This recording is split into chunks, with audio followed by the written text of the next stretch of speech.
할렐루야, 사랑하는 에베네셀 가족 여러분, 오늘도 말씀을 따라 걷는 하루, 말씀의 능력과 지혜가 충만한 복된 하루가 될 수 있기를 우리 주님의 이름으로 축복합니다. 이 아침에 함께 고백할 찬송은 새 찬송가 383장 눈을 들어 산을 보니입니다.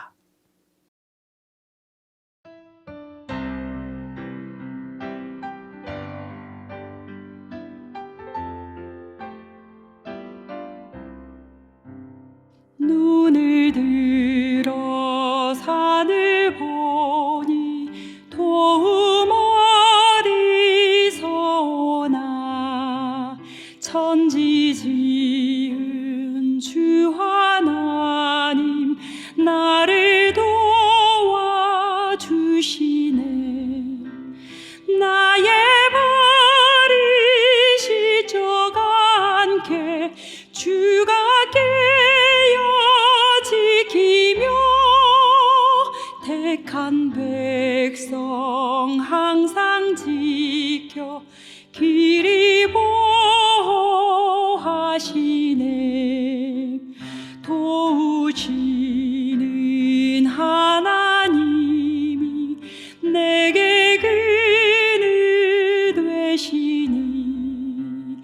낮에 해와 밤에 달이 너를 상치 않겠네. 내게 화를 주지 않고 혼을 보호하시며 너의 출입 지금부터 영영 인도하시리. 내게 화를 주지 않고 혼을 보호하시며 너의 출입 지금부터 영영 인도하시리.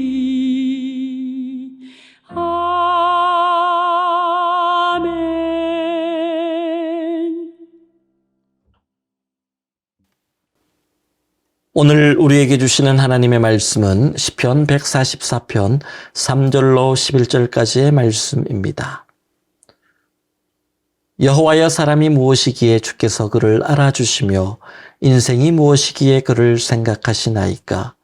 사람은 헛것 같고 그의 날은 지나가는 그림자 같으니이다. 여호와여, 주의 하늘을 들이우고 강림하시며 산들에 접촉하사 연기를 내게 하소서.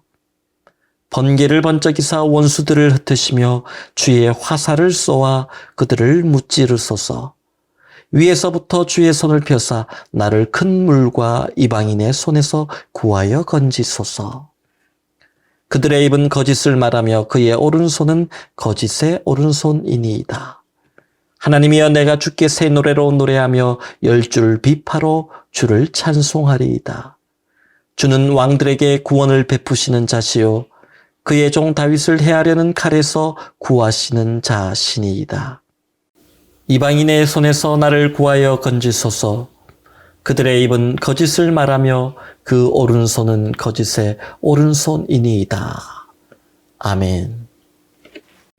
오늘 본문인 시편 144편은 다윗의 찬송시입니다. 이스라엘 왕 다윗이 암몬과의 전쟁을 앞두고 불렀던 노래입니다. 다윗이 선한 마음으로 암몬에 이스라엘의 조문단을 보냅니다. 암몬의 선왕이 죽게 되자 그 장례에 참여할 조문단들을 보내었고, 또한 앞으로 이스라엘이 암몬을 향해 큰 은총을 베풀 것을 약속까지 했습니다. 그러나 암몬 왕 나하스는 이를 오해하고 또한 왜곡되게 받아들이고 그 이스라엘 조문단을 조롱하고 모욕을 주었습니다. 조문단들의 수염을 반이나 깎아버리고 또한 그들의 바지를 엉덩이가 보일 정도로 잘라버립니다. 공개적으로 이스라엘과 또한 다윗 왕을 모욕한 겁니다. 또한 하나님을 모욕한 것과 마찬가지입니다. 이 일로 인해 이스라엘과 암몬의 전쟁이 시작되었습니다. 암몬은 주변 여러 나라, 여러 민족들에게 도움을 요청해서 이스라엘을 대적하기 위하여, 치기 위하여 큰 연합군을 만들었습니다. 아마도 오늘 찬송시는 그 전쟁에 앞서서 이스라엘이 군대 출정식을 하면서 불렀을 것으로 보여집니다. 본문 1절 말씀에서 다윗은 하나님께서 이스라엘의 손을 가르쳐 싸우게 하시고 이스라엘의 손가락을 가르쳐 전쟁에서 이기게 하심을 고백했습니다. 여러분, 군대 출정식이 되면 대장이 앞에 나와서 구호를 외치고 사기가 충천하도록 그렇게 고함을 지르고 함성을 지릅니다. 그런데 이스라엘의 출정식은 하나님에 대한 찬송이었습니다. 우리가 싸움터로 나아갈 때에 기선제압, 또한 우리의 기싸움, 아니면 나의 의기충천이 아니라 하나님을 찬송하고 의지하는 그 고백으로 말미암아 우리가 영적으로, 육적으로 힘을 얻고 전쟁터로 나아갈 수 있는 것이죠. 그리고 삶의 전쟁터에서, 영적 전쟁터에서 승리하게 되는 것입니다. 본문 2절 말씀에서는 하나님이 이스라엘의 피난처가 되심을 또한 고백했었습니다. 그리고 오늘 계속해서 오늘 본문 말씀을 통해 전쟁을 앞둔 다윗이 어떤 고백으로 이스라엘과 함께 하나님의 도우심과 은혜를 구하며 전쟁으로 나가게 되는지를 우리가 함께 보기 원합니다. 본문 3절과 4절 말씀입니다. 여호와여, 사람이 무엇이기에 주께서 그를 알아주시며 인생이 무엇이기에 그를 생각하시나이까. 아멘. 사람은 헛것 같고 그의 날은 지나가는 그림자 같으니이다. 본문 3절 말씀과 비슷한 고백을 다윗이 한 적이 있습니다. 그렇습니다. 시편 8편 고백에 나옵니다. 사람이 무엇이기에 주께서 그를 생각하시며 인자가 무엇이기에 주께서 그를 돌보시나이까. 이 고백은 다윗이 하나님이 만드신 그 큰 우주, 세상을 바라보며 고백했던 찬송이죠. 이렇게 광활하고 거대한 우주 속에서 우리가 과연 무엇이길래 나같이 연약하고 작은 자를 사랑하시고 돌보시고 생각하십니까? 그런 하나님의 은혜에 대한 감사의 고백이었습니다. 여러분, 우리는 이 큰 우주 속에서 정말로 먼지 그보다도 더 작은 존재일 겁니다. 우주에서, 그 우주 밖에서 이 지구를 본다면 우리가 보일까요? 점은 보이기라도 하지만 우리는 아예 보이지도 않습니다. 그만큼 작은 존재입니다. 그러나 하나님은 그렇게 작은 존재인 우리를 이 넓은 우주에서 가장 존귀한 존재로 택해 주셨습니다. 하나님의 자녀 삼아 주셨고 아버지의 사랑을 자녀에게 부어 주셨습니다. 그분은 바로 이 우주를 만드시고 창조하신 창조주 하나님이십니다. 그분이 바로 우리의 아버지가 되시는 것이죠.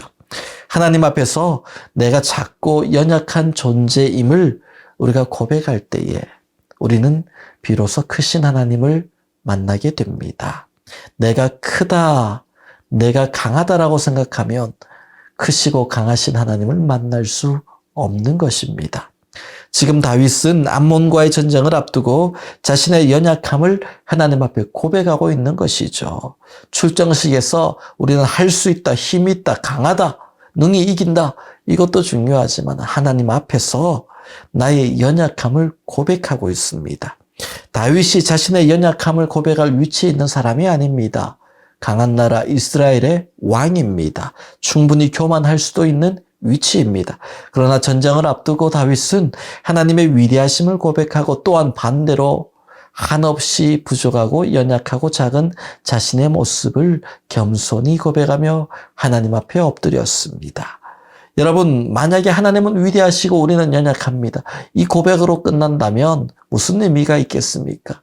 그 인생의 결과는, 전쟁의 결과는 비참하고 또한 절망적이겠죠. 다윗은 자신이 연약한 존재이지만 그러나 그 연약함 위에 부으시는 하나님의 은혜가 있음을 믿었고 그 은혜를 지금 전쟁에 앞서 부어달라고 기도하고 있는 겁니다. 전쟁은 강한 사람이든 약한 사람이든 두렵기 마련입니다. 암몬과의 전쟁, 인간의 눈에 다 크게 보이는 너무나도 큰 전쟁입니다.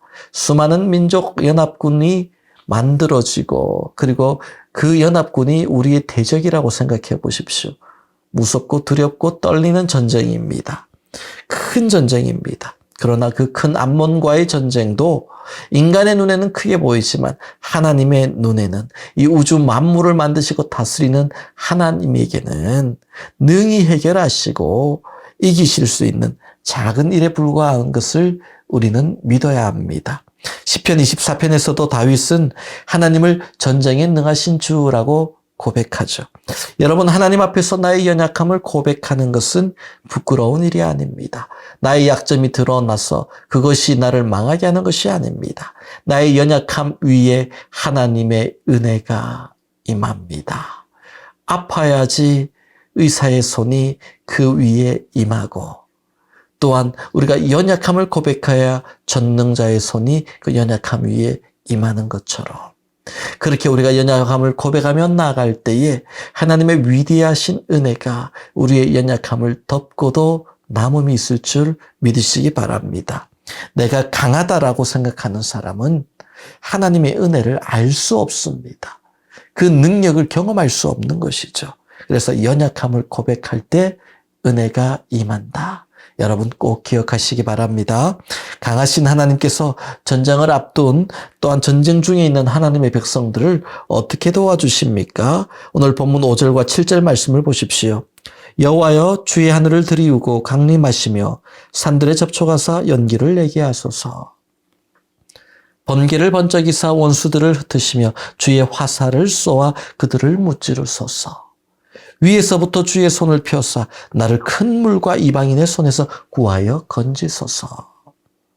하나님께서 뒤에서 이렇게 우리를 컨트롤하시고 아이디어를 주시고 작전을 짜시고 명령하시고 이런 이미지가 아닙니다. 다윗의 이 고백을 보면 하나님께서 직접 강한 용사가 되셔서 직접 나아가 앞서가시며 싸우시는 모습을 보게 됩니다. 하나님은 우리에게 싸울 수 있는 힘과 능력과 지혜를 주시는 분입니다. 여러분 믿으십니까? 아멘이십니까? 그렇습니다. 그러나 하나님은 또한 수많은 전쟁 중에서 우리보다 앞서가시며 먼저 가시며 대장되어서 직접 우리를 위해 싸우시는 분이시기도 합니다. 하나님께서 우리에게 무기를 던져주고 직접 싸워봐가 아니라 함께 싸우시고 아니면 먼저 나가 앞서 싸우시고 늘 함께 우리와 함께 하심을 믿으시기 바랍니다. 오늘도 하나님은 우리를 위해 대적들과 싸워서 승리를 우리에게 안겨주시는 전능의 하나님이십니다. 본문 7절 말씀을 보면 다윗은 이제 전쟁에서 만나게 될 적군들을 큰 무리라고 표현합니다. 그의 대적들, 암몬의 수많은 민족들 연합군들을 큰 물로 비유해서 표현하고 있죠. 여러분 그 군대의 숫자가 굉장했을 겁니다. 마치 큰 물, 많은 물줄기 같이 느껴졌을 겁니다. 일전에 나이아가라 폭포에 방문해서 여행한 적이 있습니다. 그 물줄기를 보면서 그 장엄함과 그 위대함을 느끼며 큰 감동을 받은 적이 있습니다. 여러분 그 큰 물줄기, 그 물의 힘을 이길 것이 없습니다. 그 물의 우레와 같은 소리를 덮을 소리가 없습니다. 굉장하더라고요. 여러분 그렇게 큰 물같이 이 아람의 군대가 느껴졌을 겁니다. 성경에서 물은 두려움을 나타낼 때 자주 사용됩니다. 특히 큰 물은 우리를 삼켜버리고 덮어버리고 깊이 잠겨버리게 해서 빠져버리게 해서 죽음에 이르게 만드는 두려움과 같은 존재로 느껴집니다. 이사야 43장 2절을 보면 내가 물 가운데로 지날 때 내가 너와 함께 할 것이라. 강을 건널 때에 물이 너를 침몰하지 못할 것이라. 그렇게 약속해 주셨습니다. 그 큰 물 가운데, 강물 같은데, 또한 큰 물 같은데, 우리가 그것을 지나든지, 또한 그 가운데 있든지, 그물로 말미암아 우리가 침몰당하거나 덮임을 당하지 않을 것이다. 하나님이 함께 하실 것이다 라고 약속해 주시죠. 본문 7절에서 다윗은 암몬의 연합군대를 큰 물이라고 비유하지만 더 중요한 것은 본문 5절을 보면 하나님을 주의 하늘로 표현하고 있습니다. 아무리 큰 물이라고 해도 아무리 큰 풍랑이라 해도 하늘에 닿을 수 없습니다. 하늘을 덮을 수 없습니다. 하늘보다 더 높고 클 수 없습니다. 세상에서 가장 높은 파도 또한 쓰나미가 몰려온다 해도 그래도 하늘 아래에 있는 파도일 뿐입니다. 하나님은 우리의 모든 문제보다 더 크신 분이십니다. 하나님의 능력으로 그분의 백성을 능히 건지시고 승리케 하십니다. 마지막 본문 10절 말씀입니다. 주는 왕들에게 구원을 베푸시는 자시요 그의 종 다윗을 그 해하려는 칼에서 구하시는 자신이다. 아멘. 그렇습니다. 오늘도 전쟁터와 같은 삶의 현장 속에서 또한 영적인 전쟁 가운데 하나님은 우리에게 구원을 베푸사 승리하게 하시는 분입니다. 오늘도 우리를 해하려는 악한 세상의 권세와 세상의 많은 문제들로부터 주의 강하신 팔, 의로운 오른손을 펴시사 우리를 구하시고 보호하시고 건져내시고 깊은 웅덩이와 수렁에서 건져 반석 위에 세우시고 좌로나 우로나 치우치지 않으며 믿음의 중심과 삶의 영향력을 가지고 균형감을 가지고 중심을 잡고 살아가게 하십니다. 그것이 바로 삶의 영적 평안과 안정감인 줄 믿습니다. 하나님은 오늘도 우리를 평안케 하시고 안정케 하시고 붙들어 주시는 분입니다. 하나님은 모든 전쟁이 여호와께 속했다고 약속하셨습니다. 또한 여호와는 전쟁에 능하신 주시라고 말씀하셨습니다. 그렇다면 하나님을 붙드십시오. 그러면 모든 전쟁에서 능히 이길 줄 믿으시기 바랍니다.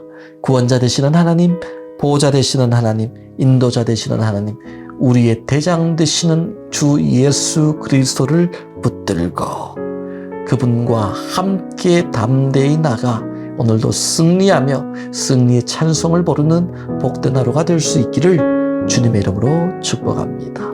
기도합니다. 하나님 아버지 감사합니다. 인생의 거친 풍랑과 파도가 몰려와도 주와 함께 날아오르며 믿음으로 날아오르며 주의 얼굴을 구하여 우리가 함께 달려가는 믿음의 백성 되기를 소원합니다. 주의 그 크신 팔로 권능의 날개로 우리를 덮으시고 또한 우리를 붙드시고 건지시고 구원하시고 보호하심으로 하나님의 놀라운 능력 가운데 오늘도 내일도 계속해서 승전가를 울리며 승리의 찬송으로 하나님께 영광 돌리는 에베네셀의 모든 성도 되게 하여 주옵소서. 오늘도 에베네셀의 모든 성도들 영육의 연약함 삶의 어려움을 주님 아시오니 붙들어 주시옵시고 그 모든 인생의 문제 어려움 가운데 주의 손으로 구원하여 주옵소서. 예수님의 이름으로 축복하며 기도하옵나이다. 아멘.